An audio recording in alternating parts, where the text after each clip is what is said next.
السلام علیکم ورحمت الله وبرکاته.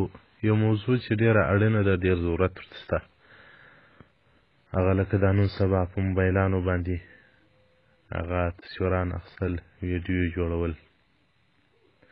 دا مثلا موږ مخکې هم وضح کړې وه چې رسول الله صلی الله علیه وسلم بارک وایي په ورځ قیامت به سخت د عذاب ورکوونکي چې عذاب ورکول کېږي هغه انسانان به وي چې هغه په دنیا کې تصویران اخلي. او رسول الله صلی الله علیه وسلم بارک په کوم کور کې چې تصویر او سپی وي هغه کور ته د رحمت ملایکې نه ورځي. او رسول الله صلی الله علیه وسلم په ورځ قیامت به دغه څوک چې په دنیا کې تصویران اخیستل یا جوړول، دغه تصویران به ورته کښېږدي او په دې کې روح پک دی و تصویر به دواړه په دوزخ کې هر وخت چې ده ته حیات و ژوند ورکړي نو به ته بیا له دوزخ راوځي. نو حیات و ژوند خو د الله په لاس کې دی، د ده په لاس کې نه دی.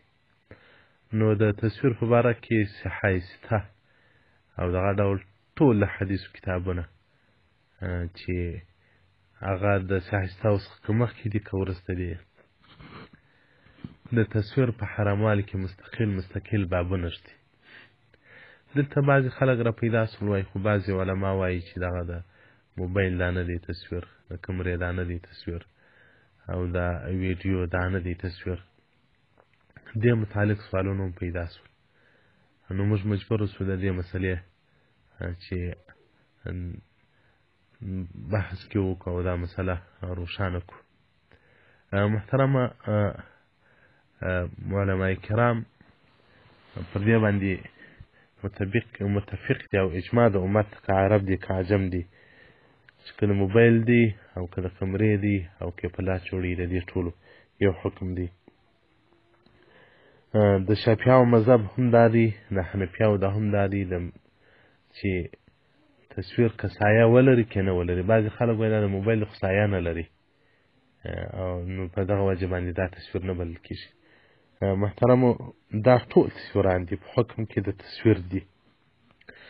محترمو تکمیله د فتح الملحم دې ته پوره وضاحت ورکړی دی چې وایي په مصر کې یو عالم دا فتوا صادره کړه چې د کمرې و د دغو د تصویران نه دي. نو بیا وایي د عربو او د عجمو علماو پر ده باندې ردونه وکول چې دا ټول علما کرام پر دې باندې اتفاق دي چې دا تصویران دي، که د کمرې دا دی که د موبایل دا دی، دا تصویران دي. نو چې تصویر سو د تصویر باندې اخیستلو باندې سړی هغه غاړې بندېږي، ګناه کبیره ده او دوام په فسق دی، د فسق په جرم مقام دی. اوس دلته بعضې ورونه دا پوښتنه کوي چې هغې ته به هم تفصیل ورکړم، خو دا چې کمرې او د موبایل دا ټول تصویران دي. تکمیله د فتح الملحم جلد 4 صفحه 115 بیا تر 192 پر کتاب لباس و زینه دې ته مفصل بحث ورکړی ده. او دا چې بعضې خلک وایي چې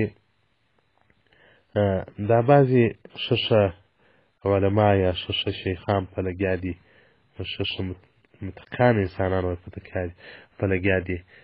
ځکه پرون د مدینې منورې څخه یو چا پوښتنه مو کړې وه، یو عالم و چې دلته ښه صوفي مسلک خلک راځي نو بیا دلته تصویران اخلي، نو دوی وایي دا تصویر نه دي. محترمینو الله جل جلاله دې موږ ټول ته هدایت وکړي. د شیطان ډېر کوشش کوي عالم هم خطا باسي، صوفي مسلک هم خطا باسي، ټول خلک خطا باسي. غلی شیطان د دې دپاره د وضع د دې دپاره جوړه شوې ده چې انسان خطا باسي، انسان وښويي، هغه بیا که ملا یې که عمي یې کار وکړي. نو محترمو دې مسلې ته مولانا یوسف لدهلوي رحمت الله علیه پوره وضاحت ورکړی دی. داسې مدلل جوابونه یې ورکړي دي چې که هغه د ده کتاب سړی وګوري بلکل قناعت پرې وشي چې هغه وایي کومو علماو کرامو چې په دې خبره باندې ټینګار کاوه چې دا ویډیو دا تصویران نه دي، نو هغو هم بیا خپله خبره اخیستې ده. په مصر کې یو عالم و هغه هم خپله خبره اخیستې ده، په پاکستان کې یو عالم و هغه هم خپله خبره اخیستې ده. دا چې بعضې خلک په یو کار مبتلا دي، نو که دی وایي چې حرام دي، خلک دستي پته ورته نه شي ښه حاجي مولوي صاحب مولانا صاحب چې حرام دي، نو ته ولې په دې حرام باندې اخته یې؟ نو باره دی دومره علمي خیانت وکړي چې د خپل ځان د ملامتیا دپاره یو غټ حکم پر هغه باندې پښې کښېږدي وایي دا پروا نه لري. څنګه پر حلالو باندې حرامو باندې د روا حکم کول؟ دا خو د اهل سنت والجماعت عقیده هم دا ده چې یو حلال حرام بلل کفر دی، حرام حلال بلل کفر دی، چې نصوص قطعیه راغلي دي په تحریم کې د تصویر احادیث راغلي دي، یو نه دي، دوه نه دي، سل نه دي، 200 نه دي چې زرهاو ته رسېږي او ته بیا راولاړېږې او تحویلات کې کوي، دا تصاویر نه دي. قتل خو هغه یو قتل دی، که په توره سړی مړ کړې، که په چاړه سړی مړ کړې، که په توپنچه سړی مړ کړې، هغه یوه سزا ده. دا چې اوس قتل حرام سو، نو خو په هر اله باندې چې قتل وکړي، که په چاړه باندې مړ کړي، که په زارو باندې مړ کړي. د رسول الله صلی الله علیه وسلم په زمانه کې دغه مشنګري نه وي چې په مشنګري باندې څوک مړ شي، خو په توره به یې څوک وژئ، یا بیا مړ کاوه، یا بیا په لرګي باندې مړ کاوه، دغه دوه شان هغه د جنګ اسباب ول.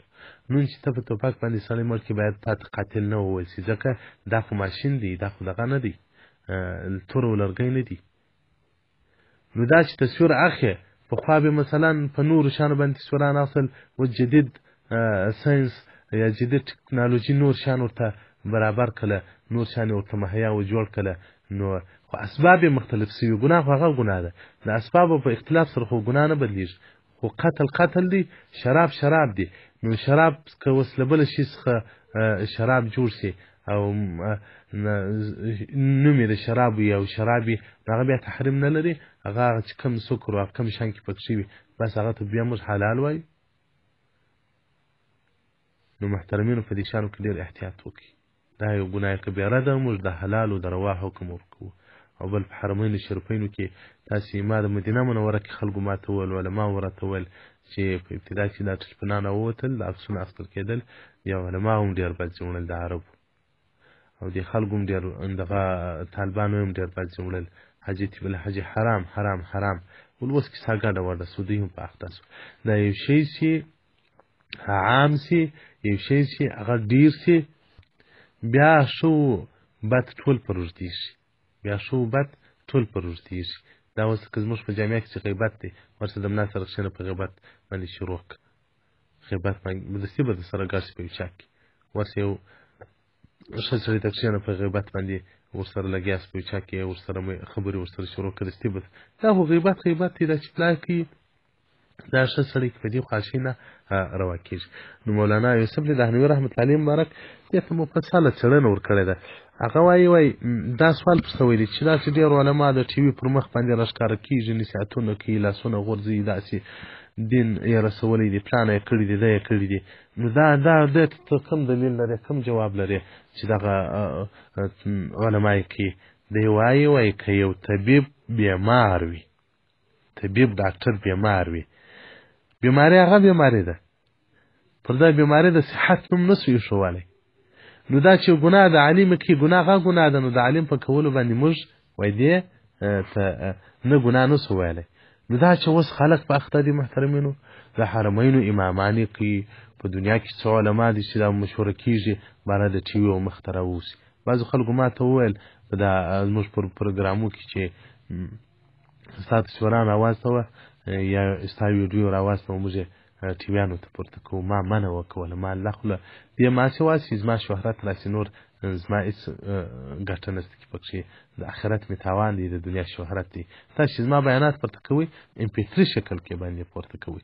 نو محترمینو که ملا تصویر اخلي، که عالم اخی، که شیخ اخی، که پیر اخی، که ولی اخی، که امی اخی، که مجاهد اخی، حرام دی حرام دی حرام دی. محترمینو پر حلالو باندې دغه د ناروا حکم جوړ کوي او پر حرامو باندې د روا حکم جاری کوي. محترمینو پر دې باندې تقریبا په پاکستان کې د مهاجرینو علماو د عبدالله ذاکري شهید رحمت الله علیه مبارک تر زیر صدارت لاندې یو په سوهاو علماء کرامو یو فیصله او فتوا جاری کړه چې د کمرې ټلیفون، د موبایل ټلیفون، د کمرې تصویر، د موبایل تصویر، ویډیو، دا ټي وي، دا ټول شام دغه ټول تر تصویر لاندې دي، حرام دي حرام دي. بعضې معاصر علما هغه چې لکه مرمخې د لمر سره مخ اړوي، هغه که هر نظام راسي د هغه نظام ته سلامي کوي، د هغو علماو په قول باندې محترم مه کوئ. نو محترمینو مولانا یوسف علي دهلوي رحمت الله علیه مبارک په آپ کې مسائل اورون که حل جلد اتم صفحه 484 ډېر مفصل بحث ور باندې کړی ده. تقریبا هغه 14 صفحې پر دې باندې غږېدلی دي دغه چې دغه ټول تصویران دي ښه مدلل دلایل یې ویلي دي. نو که څوک غواړي چې ښه پوره څېړنې دې وکړي نو ابکې مسایل ورونکه حل جلد اتم صفحه 402 او بیا ځه تر 490 پورې دغه بحث دې وګورئ. دغه به انشاءالله قناعت به وسي. داسې به نور ډېر شان محترمین وراسي چې هغه به علما په اخته سي، عوام به په اخته سي. راشد په موږ دغه نه ورکوو، روایش نه ورکوو. یو وخت یو دوکان ته ودرېدم، نبوي نعتونه مې راوستو، نو په دا کمپیوټر پر مخ باندې هغه د یو ملا تصویر و.